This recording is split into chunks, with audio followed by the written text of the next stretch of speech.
الدوري اتأجل الحسم ولقب الدوري للماتش الجاي مع سموحة. النهارده الاهلي رباعيات.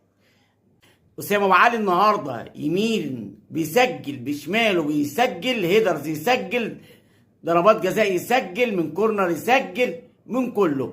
هداف بمعنى الكلمه، هداف النادي الاهلي.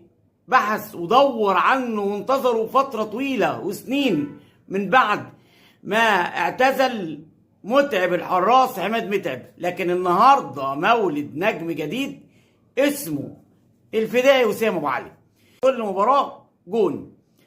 ده تقدر تقول عليه هجام، تقدر تقول عليه مهاجم صريح، مهاجم خطير، مهاجم قناص، زي ما انت عايز تقول على الفدائي واسامه ابو علي.